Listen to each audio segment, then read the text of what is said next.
जय हिंद फ्रेंड्स।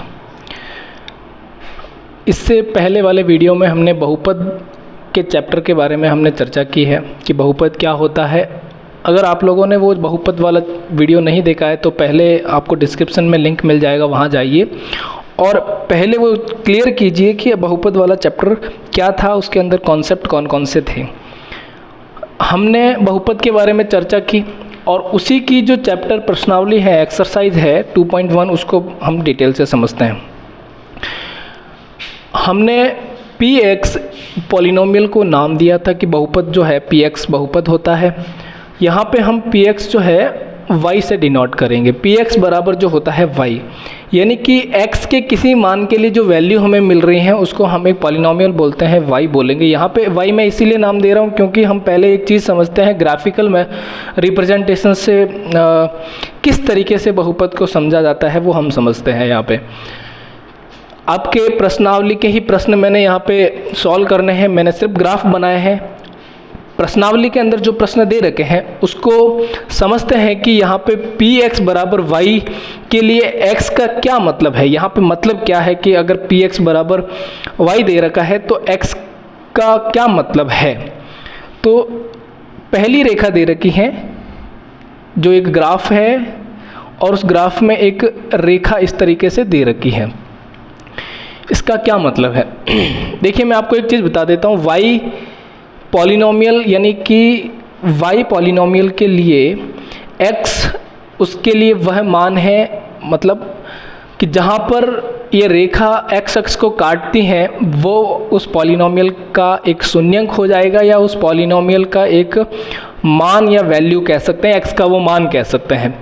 तो अगर हमें इस पॉलिनोमियल के अंदर x के वैल्यू निकालने हैं, अगर सीधी भाषा में बात करें तो ये जो x अक्ष है, सॉरी ये जो y अक्ष है और ये x अक्ष है, तो इस y अक्ष पर उपस्थित जो भी वैल्यूज़ है वो और इस x अक्ष पर उपस्थित जो भी वैल्यूज़ हैं वो, उनमें हमें देखना है कि कौन सा x का मान है और कौन सा y का मान है, कौन सा बहुपद का मान है और कौन सा उसमें जो वेरिएबल रखा जा रहा है उसका मान है, मतलब कितने मान हैं। तो x के कितने मान हैं यहाँ पे अगर आपको देखने से मिल रहा है कि y अक्ष जो है उसके जो है y अक्ष को ये रेखा काट रही है लेकिन x अक्ष को नहीं काट रही है। तो हम यहाँ पे कहेंगे x का यहाँ पे कोई मान नहीं है, x का कोई मान नहीं है, x की कोई वैल्यू यहाँ पे रिप्रेजेंट नहीं करती। यहाँ पे केवल और केवल किसका मान है, y का मान है, सॉरी x का मान है, मतलब y के लिए कोई x का मान नहीं है। दूसरी जो हमारे पास एक ग्राफ दे रखा है उसके अंदर कुछ इस तरीके से है। अब यहाँ से आपको एक पता चलेगा कि ये जो एक वक्र दे रखा है इसको हम रेखा नहीं कह सकते, इसको हम वक्र बोलेंगे। इस वक्र में y अक्ष एक जगह काट रही है और x अक्ष को एक जगह काट रहा है। तो इस x अक्ष को जहाँ पर वैल्यू काट रही है यह है y का मान और यह है x का मान। y का कोई मान नहीं है।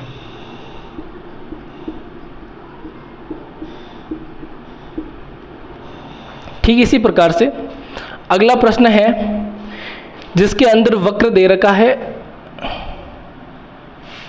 कुछ इस तरीके से। तो यहाँ पर आपको एक चीज़ दिखाई दे रही है कि ये वक्र इस अक्ष इस ग्राफ के अंदर x अक्ष को एक तो यहाँ पे काटता है, दूसरा x अक्ष को यहाँ पे काटता है, तीसरा x अक्ष को यहाँ पे काटता है। इसका ये मतलब होगा कि x अक्ष पर y के 3 मान मौजूद हैं, y के 3 मान उपस्थित है। यहाँ से ये समझ में आ रहा है कि किसी भी ग्राफ के अंदर x अक्ष को कोई भी वक्र जितनी बार काटता है या जितनी बार स्पर्श करता है वो उस बहुपद का मान होता है या वो y का मान होता है, वो x का मान होता, सॉरी वो उस पॉलिनोमियल px का मान होता है। तो हम अगला वक्र समझते हैं। अगले वक्र के अंदर कुछ इस तरीके से वक्र जो है वो आपको दिया हुआ है। आपके ही सभी किताबों से मैं ये वक्र बता रहा हूँ, मैं अपने मन से ये नहीं लिख रहा। प्रश्नावली के अंदर जो दे रखे हैं उसी को हम एक्सप्लेन करने की कोशिश कर रहे हैं कि किसी भी पॉलिनोमियल्स को, बहुपद को ग्राफिकल रूप से किस तरीके से रिप्रेजेंट करते हैं और उसका मतलब क्या होता है। तो जैसे हमने पहले वाला बताया, मैं एक बार रिवाइज कर लेता हूँ वापस ताकि समझ में आ जाएगा अगर कोई कन्फ्यूज़न है तो। जैसे ये ग्राफ के अंदर कोई एक लाइन है, वो लाइन y अक्ष को काट रही है, x अक्ष को नहीं काट रही है। तो x अक्ष को नहीं काट रही है, इसका मतलब इसमें y का कोई वैल्यू नहीं है, मतलब इस बहुपद का कोई मान नहीं है, बहुपद का y का कोई मान उपस्थित नहीं है, यानी कि बहुपद यहाँ पे पॉलिनोमियल शून्य है। x के किसी मान के लिए यहाँ पे y का मान मौजूद है, जो कि इतना है, एक मान है, y का एक मान मौजूद है यहाँ पर। यहाँ पे x अक्ष को 3 बार काट रही है, इस बहुपद के 3 शून्यंक मौजूद है। यहाँ पे ये 2 बार काट रही हैं, तो यहाँ शून्यंक y के 2 मान उपस्थित है। अगले वाले ग्राफ को अंदर देखते हैं। अगला वाला ग्राफ कुछ इस तरीके से है। अगला वाला ग्राफ कुछ इस तरीके से दे रखा है, यहाँ से थोड़ा सा इस तरीके से। तो यहाँ पे आपको देखने से मिल रहा है कि ये वक्र जो पहले ऊपर गया वापस आया, मतलब एक बार उसने यहाँ पर काटा, एक बार x अक्ष को उसने यहाँ पे काटा, दूसरी बार x अक्ष को यहाँ पे, मतलब यहाँ पे y बराबर कुछ मान है, x का मान, x का कुछ मान रखने पर y का कुछ मान y1 मान लेते हैं। यहाँ पे y2 मिल रहा है x के कुछ मान रखने पर, यहाँ पर x3 रखने पर y3 मिल रहा है, यहाँ पर y4 मिल रहा है। इसका मतलब है कि y के यहाँ पे 4 मान उपस्थित हैं, यानी कि 4 शून्यंक बहुपद के उपस्थित हैं। तो मैंने आपको पिछले वाले वीडियो में एक बार बताई थी कि किसी भी बहुपद के जितने मैक्सिमम पावर होती है उतने ही उसके बहुपद के शून्यंक होते हैं। तो जैसे हमने लीनियर बहुपद की बात करते हैं, तो यहाँ पे कोई अचर पद है, यहाँ पे कोई भी बहुपद नहीं है, यहाँ पे अचर पद है। y बराबर कोई c है, मतलब y बराबर कह सकते हैं हम यहाँ पे क्या है, c मतलब कोई अचर पद है। यहाँ पे देखिए तो y बराबर एक लीनियर पॉलिनोमियल है, जिसको हम एक रेखिक बहुपद कह सकते हैं, जिसमें x का सिर्फ एक मान है। यहाँ पे x के 3 मान मौजूद हैं। x के कितने मान हैं, 3, इसके लिए इसको त्रिघात बहुपद कह लेंगे। इसके यहाँ पे कितने हैं, y बराबर 2 मान है, इसके लिए द्विघात बहुपद यानी कि क्वाड्रेटिक बोल सकते हैं इसको। और यहाँ पर देखिए 4 है, तो इसको चतुर्थ घात बहुपद यानी कि 4 घात वाला बहुपद इसको बोलेंगे अपन। लास्ट एंड फाइनल जो है आप बताएंगे कमेंट बॉक्स के अंदर, मैं आपको ग्राफ बना के दे देता हूँ।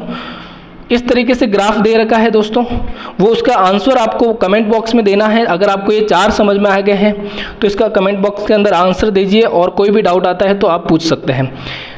लास्ट वाला आप बताइए। अगर वीडियो अच्छा लगा है तो लाइक कीजिए, कमेंट कर सकते हैं आप, और सब्सक्राइब कीजिए ताकि हम इस तरीके की वीडियो आपके सामने हमेशा लाते रहें।